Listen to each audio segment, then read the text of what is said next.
ছোট বড় মিলিয়ে প্রায় 50টার মতো মিউনিসিপ্যালিটি আছে, কর্পোরেশন আছে। তার জনগণ সরাসরি এফেক্ট হয়েছে এবং এটা লক্ষে নয়, কোটিতে। এবং যে সরকার প্রো পিপুল বলে দাবি করেন, যারা টোল বিতরণ করে এবং অ্যাপিজমেন্ট তুষ্টিকরণের রাজনীতি করে নির্বাচনে জিততে চান, সঙ্গে তো ছাপ্পা আছে, তারা খুব সাইলেন্টলি মধ্যবিত্ত, নিম্নবিত্ত এবং খুব ছোট ছোট যারা দোকান থেকে শুরু করে যাদের খুব সামান্য রোজগার, একটা ফিক্সড রোজগার, তাদের উপরে একটা ভয়াবহ অর্থনৈতিক অবরোধ নামিয়ে নিয়ে এসছেন। আমরা ভারতীয় জনতা পার্টির পক্ষ থেকে এই জনবিরোধী নীতির প্রতিবাদ করছি এবং পরবর্তীকালে WBSCTCL এর গোটা রাজ্যব্যাপী বিদ্যুতের ট্যারিফ বাড়ানোর বিরুদ্ধেও আমরা বলবো এবং রাস্তাতেও নামব। আমরা আজকের এই প্রেস কনফারেন্স থেকে অবিলম্বে রাজ্য সরকারের অনুমোদনকারী যে সংস্থা, রেগুলেটরি বডি, যেটা রাজ্য সরকার অনুমোদিত,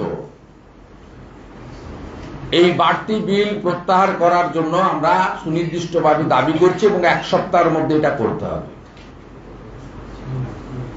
আমরা সিএসসি কে বলছি না, কারণ সিএসসি একটা কর্পোরেট বডি, তাদেরকে টাকা তুলতেই হবে, কারণ তারা হলদিয়া এনার্জির নামে তৃণমূল কংগ্রেসের ফান্ডে ইলেকটোরাল বন্ডের মধ্য দিয়ে 400 কোটি টাকা চাঁদা দিয়েছেন। 400 কোটি টাকা যে সংস্থা তৃণমূলকে চাঁদা দেয়, তাকে 800 কোটি টাকা জনগণের কাছ থেকে তুলতেই হবে, এটা ধ্রুব সত্য। আমরা রাজ্য সরকারের যে অথরিটি যারা এর অনুমোদন দিয়েছেন, জনস্বার্থে এর প্রত্যাহারের দাবি করছি 1 সপ্তাহের মধ্যে। আমাদের 3 কাউন্সিলর তারা আগামী সপ্তাহে সোমবার বা মঙ্গলবার সিএসসি তে গিয়ে একটা জ্ঞাপন, মীনা দেবী পুরোহিত মহোদয়ের নেতৃত্বে, এবং আমাদের 2 জন জেলা প্রেসিডেন্ট থাকবে, 5 জন গিয়ে একটা টোকেন দিয়ে আসবে। 1 সপ্তাহ অপেক্ষা করার পরে সিএসসি অফিস অভিযান হবে। এই অভিযান ভারতীয় জনতা পার্টির উত্তর কলকাতা, দক্ষিণ কলকাতা জেলা কমিটি করবে এবং এতে আমরা গ্রাহকদেরও যোগদান করতে বলবো। আমরা পতাকা নিয়ে যাব, আপনারা পারলে পতাকা ছাড়াও যোগ দেবেন।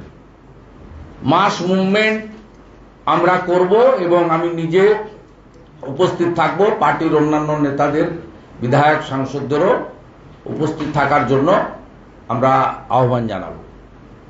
এবং একইভাবে